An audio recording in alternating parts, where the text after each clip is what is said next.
जहां एक और पूरे देश में कोरोना तांडव मचा रहा है तो वहीं लापरवाही की तस्वीरें भी बहुत सारी सामने आ रही हैं। यह है उत्तर प्रदेश का जिला ललितपुर, जहां पर 2 दिन का साप्ताहिक अवकाश होने के बाद या कहें साप्ताहिक बंदी होने के बाद जब सोमवार को बाजार खुलता है तो वहां पर भीड़ किस तरीके से लग जाती है और उस भीड़ को कंट्रोल करने के लिए ना तो प्रशासन सामने आता है, ना ही उत्तर प्रदेश पुलिस सामने आती है और लोगों को मरने के लिए छोड़ दिया जाता है। यह नाकामी किसकी है? यह नाकामी उन लोगों की है जो दावे बहुत करते हैं, मीटिंगें बहुत करते हैं, व्यवस्थाएं सुधारने की बात करते हैं, लेकिन व्यवस्थाएं सुधरती नहीं हैं। यह भीड़ किस चीज को लेकर घूम रही है? यह भीड़ जहां पर एक तरफ देश में बड़े पैमाने पर लोग घरों के अंदर हैं तो वहीं लापरवाही की तस्वीरें की लगातार सामने आ रही हैं। ललितपुर में जितनी लापरवाही प्रशासनिक है उतनी ही बड़ी लापरवाही यहाँ के व्यापारियों की भी है। लेकिन शर्म की बात यह है कि ना तो अधिकारी कुछ करते हुए नजर आ रहे हैं और ना ही व्यापारी।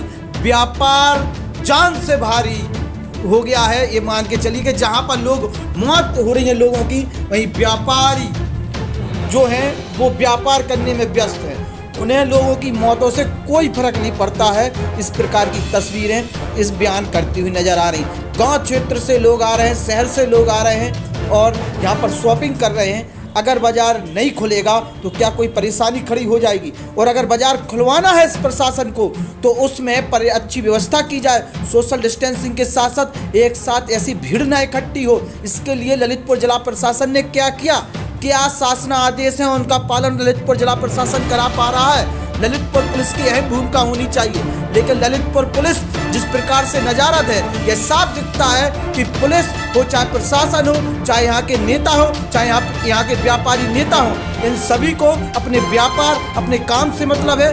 जनता जाए भाड़ में, जनता मरती है मर जाए, इन्हें कोई लेना देना नहीं है। आखिर सख्ती से नियमों का पालन क्यों नहीं कराया जा रहा है? ये सवाल खड़े होते हैं। किसके कारण ललितपुर में कोरोना फैला, ये भी सवाल खड़े होते हैं। किसकी उदासीनता के कारण आज ललितपुर में यह हालत बन गई?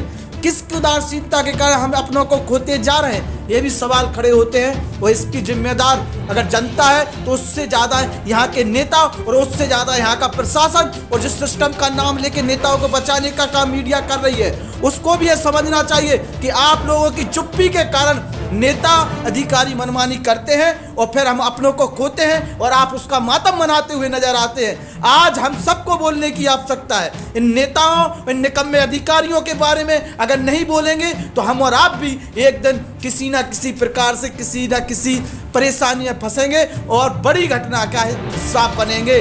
हमें अपने ललितपुर को बचाना है तो आवाज़ उठानी होगी, आवाज़ खड़ी करनी होगी, हम सबको खड़ा होना होगा और इन अधिकारियों से पूछना होगा आप दिन भर में करते क्या है? क्या मीटिंगों से काम चल जाएगा? अगर आप मीटिंग में कर रहे हैं तो उसका परिणाम क्यों नहीं सामने आ रहा? क्यों व्यवस्थाएं सुधरती हुई नजर नहीं आ रही?